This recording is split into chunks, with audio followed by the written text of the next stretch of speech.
This is Energy Frontiers edition for the week. Hello everyone, I am Justina Okechukwu, and we say thank you to the African Energy Chamber for the support of the show.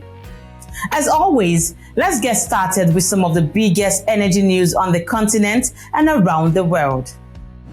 The Organization of Petroleum Exporting Countries says global oil demand will increase by 2.25 million barrels per day in 2024 and by 1.85 million barrels per day to hit 106.21 million barrels per day in 2025, driven by China, the Middle East, and India.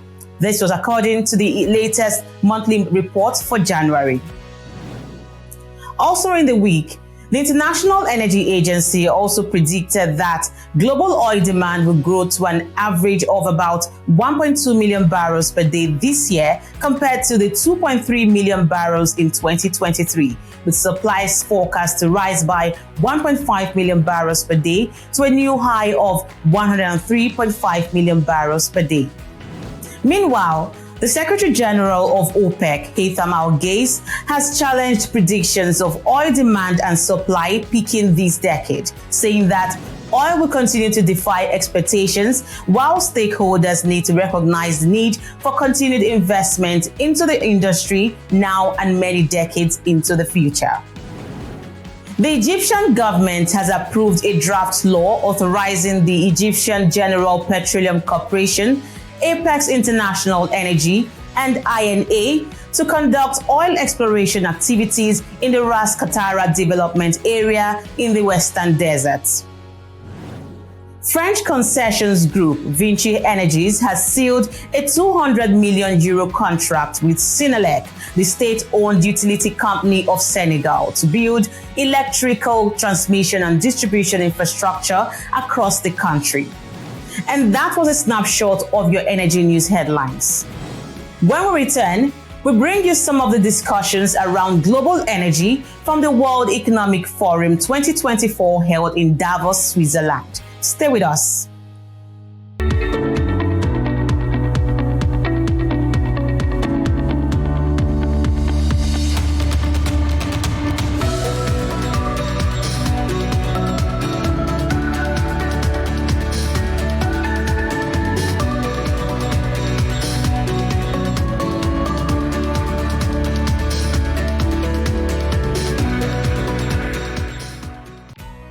This is Energy Frontiers.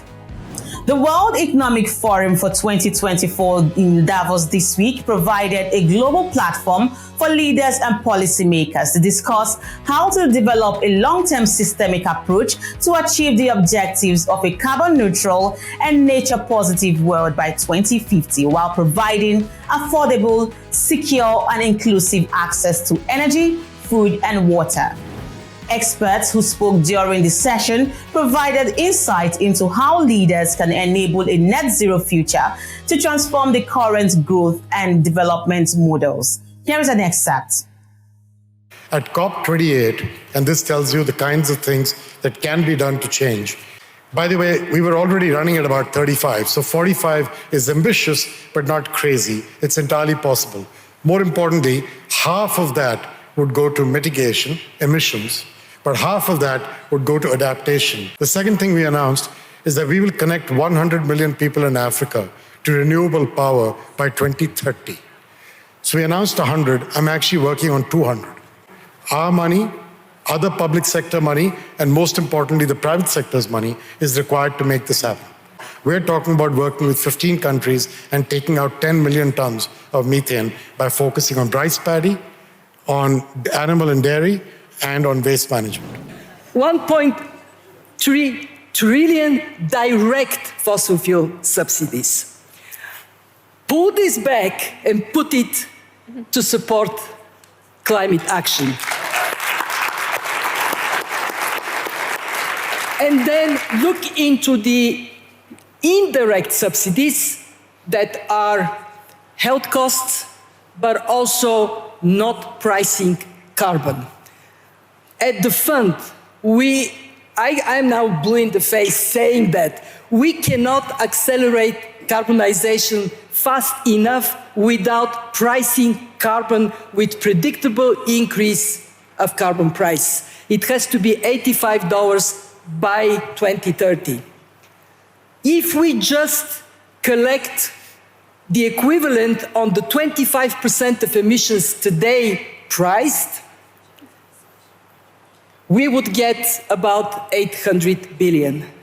If we price 50% of emissions, we will get 1.5 trillion. So my point is, let's get to bringing resources, taking them from where they hurt, putting them where they help. The head of the International Energy Agency, Fatih Birol, however, focused his presentation on the importance of energy efficiency and how it can be catalyzed by companies and governments to drive economic growth. So first of all, I am a big fan of standards. We have to have standards of the equipment we use at home for industry, the motors, for the cars and the others. There should be standards, first of all, set and then monitored and implemented. This is the first thing first. Second, electrification of our energy system. It is going well for the time being, and I hope it will go better. We are seeing in transportation sector, there is a very strong move. We have a colleague from the car manufacturing industry here. 3 years ago, 1 out of 25 cars sold in the world was electric car, and now it is 1 out of 5 cars sold as electric. It is going to grow very strongly. So the heating at home, it is going more and more the heat pumps, leaving aside the fossil fuel heaters behind this. And there are many other ways. This is the second one. Standards, electrification. And the third one is, the most important one, maybe investments. We need to triple the investment in the energy efficiency measures, which in most cases pay back in 2 or 3 years of time. It's a very lucrative business, but the governments need to give the incentives, especially low and mid-income groups, to make the first investment, to buy a heat pump or to have an electric car or others. So all in all, I believe there is a new era starting for the acceleration of energy efficiency around the world. We all understood it's a good thing to do, regardless of climate, regardless of something else, just for our pockets, for our energy security, and also remain competitive. The companies, to finish with the companies who do not put enough emphasis on energy efficiency will be less competitive vis-à-vis others. This is a real fact now. 80% of the carbon generation is related to energy. 30% in buildings, 30% in infrastructure and industry, and 30% in transportation, and then a little bit of the rest. Plus, there are 1 billion people that don't have access to energy today. We want to bring them also into the fold of having access to energy, because it's the passport to a good life. So 3 billion people that will be put into energy at that point in time, and that also need housing. Just to give you an idea, we need to build until 2050 what China has built and what Europe has built just to house these people. Now, all the infrastructure in buildings that are there in Europe, they're going to be there in 2050. We're not going to rip everything down and build it new. So we need to renew what's there, and we need to do it at speed. So the action is now. We need to have governments understand, and also, if there is a good policy to subsidize, let's do it. The German government has pledged to invest 4 billion euros in Africa's green energy until 2030. German State Secretary Jennifer Morgan joins other panelists on what the country is doing to create an equitable and just energy transition for all. So one lesson is, don't be dependent on one country for fossil fuels, or don't be dependent too much on fossil fuels as a whole. Diversify, of course. The other lesson, I think, is to go domestic and to drive up renewable energy. So I don't see actually a conflict between energy security and climate security. I see that you have to hold them in your mind and in your policy making all at once with economic security as well. And then what we've been working to do, because what I'm seeing is a massive geopolitical shift in this moment, because countries that beforehand were not potential powerhouse energy providers of the world now suddenly could be.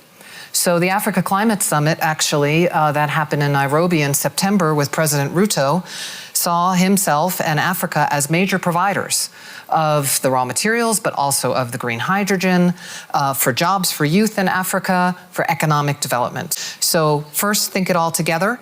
Also be thinking about the climate impacts. Hydrogen, hydro in some countries is no longer a good base load. Build up, put in the right policies and financing and incentives on the renewables, and then work with partnership with other countries around social ecological partnerships, so that you're thinking the social as well. Different categories, and then I'll wrap up. Obviously, how Germany works with an India or with a Colombia is very different than how we work with Kenya or Africa. At the COP, there was an initiative launched by President Ruto from Kenya, an acceleration partnership for renewable energy in Africa, and that is all about energy access.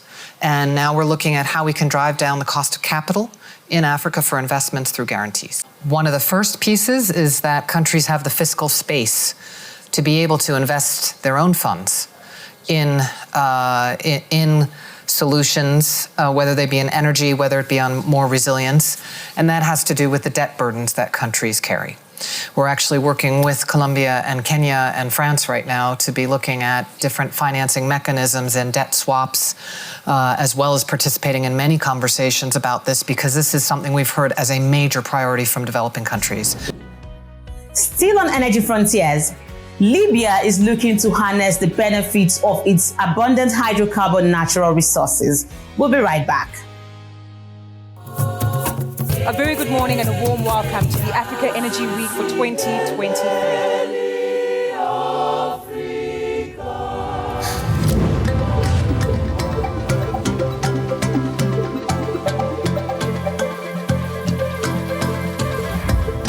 This is our chance to make it different.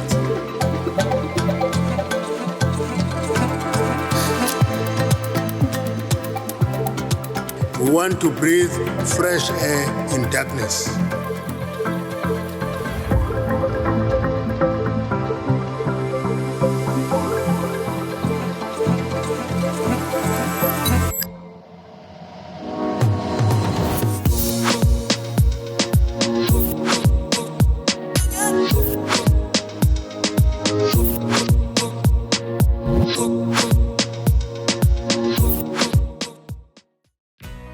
Welcome back. Now, Libya recently played host to the second edition of the Libya Energy and Economic Summit as the country seeks to maximize its entire value chain and diversify its economy. The OPEC producer, which holds Africa's largest crude oil reserves, is planning to increase oil output to 2 million barrels per day in the next 3 to 5 years, and also invite exploration bids by the end of 2024. Kelly-Ann Mealia is the co-founder and chairman of Energy Capital and Power based in South Africa and the organizers of the historic Energy and Economic Summit in Libya.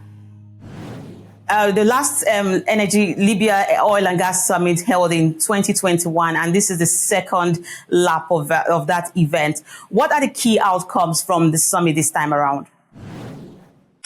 Thank you for the introduction. Well, the Libya Energy and Economic Summit took place just this past weekend in Tripoli. And one of the key outcomes was how Libya is going to reach its new 2 million barrels per day target that it set out. It's a very ambitious target, but it requires the full cooperation of the Libyan government, the national oil company, and international players such as Eni, Total Energies, and also the local players. So that was one of the key focus. Of course, energy represents one of the biggest drivers of the economy in the country.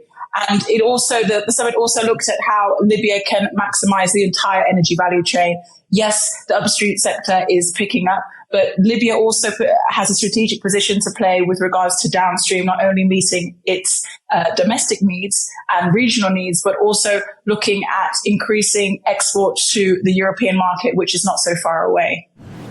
Yeah, those are very ambitious targets right there. So can we speak specifically about the investment flows? What is Libya doing to ensure that these investment flows into its hydrocarbon value chain in order to achieve sustainable growth? Well, the Libyan government has been hard at work since 2022 and 2023 to introduce a series of strategic measures to increase investment across the hydrocarbon energy value chain. So one of the first things that the Libyan National Oil Corporation has done is launched a plan which is aiming to revitalize the oil and gas industry. They have put together a strategic programs office to launch an international tender, and this is the first tender for the past 17 years. So we're looking at more opportunities for international companies to take place and tender for contracts in Libya's energy sector. Another key initiative is re-engaging oil companies on the level of their E&P, especially their exploration activity. So these talks have taken place with Sonatrach, with Eni and Total Energies. And those three companies, as a result, have committed to new investments across their upstream activities. And there's another tender initiative, but this time it's focused on domestic players and encouraging them to invest and take a greater kind of participation in the oil and gas space there in Tripoli. And one of the biggest things that the Libyan government is working on is revitalizing the downstream sector. As I mentioned before, Libya really holds a strategic place with regards to export to a European market. There's already an extensive network of pipelines for export, and there's been more investment released to maintain that existing network, but also to create more export oil terminals on the northern coast of Libya. So those are some really exciting initiatives and investments that are going to be rolled out throughout the rest of 2024 into the following years. Right. So how is Libya positioning itself in terms of partnerships within the African and international market? I saw that at the summit, there were a lot of deals that were signed. So how is it leveraging these shared resources and infrastructure in the oil and gas sector? Sure. I think Libya, first and foremost, is focused on meeting its domestic demand, which I think is a really smart strategy, especially as we're looking at increasing energy demand in many nations, especially across the continent. Their second phase is then with their excess energy resources, looking at export markets, which of course is fantastic for raising additional funds that eventually go back to Treasury and into budgets across the economy. So in terms of wider cooperation, Libya knows that it's got a role to play, especially in the downstream sector and refined products. It means that Libya is looking at meeting regional demand for refined products and eventually, further afield. But I think what Libya has done in focusing on domestic needs first and then ramping up their export capacity both regionally and internationally is a very smart strategy in terms of how to manage their energy potential. Yeah, that's a very smart strategy and a very wise one at that. So tell me more about how the industry is preparing for the potential shifts in global energy demand and the transition towards cleaner fuels, especially as we have the WEF going on right now and we had the COP28 just last year. Yes, I mean, throughout the summit, renewable energy was an important topic that was discussed in a variety of ways. So the first opportunity is in cleaning fuels, and Libya is hoping to implement a decarbonization strategy that's reducing gas flaring And that's a collaboration between 9 companies, and their overall target is an 83% reduction in gas flaring. Of course, earlier this week, we saw a massive deal signed in Nigeria between a Nigerian consortium and a Chinese company to reduce gas flaring. So that's, in line with what other countries are doing in order to meet, their obligations to creating a cleaner environment in terms of the oil and gas sector. The National Oil Corporation of Libya is actively incorporating renewables into their energy mix. Their first rollout will be using electricity generated with renewable sources to power its oil field operations. So that's a hybrid there of using renewable generated electricity in an oil and gas operation setting. Another initiative, and this was actually announced at the summit last weekend, is a collaboration between Oil Invest and the NOC to plant 1 million trees in and around Tripoli. I believe them to be eucalyptus and pine trees, and then carbon credits will be traded from that reforestation project. And as we know, carbon credits are now being traded globally, so that's a really interesting initiative there. And finally, early bird registration for the highly anticipated African Energy Week 2024 is still ongoing, but the window closes on January 31. To reserve your spot, kindly visit the African Energy Week website, that is www.aecweek.com. And that's the package of Energy Frontiers at this time. And we thank you all for watching. Be sure to follow the program on Frontier Africa Reports website, like this video, subscribe to our YouTube, and follow us across all our social media handles as indicated on the screen. I am Justina Okechukwu, and I'll see you again soon.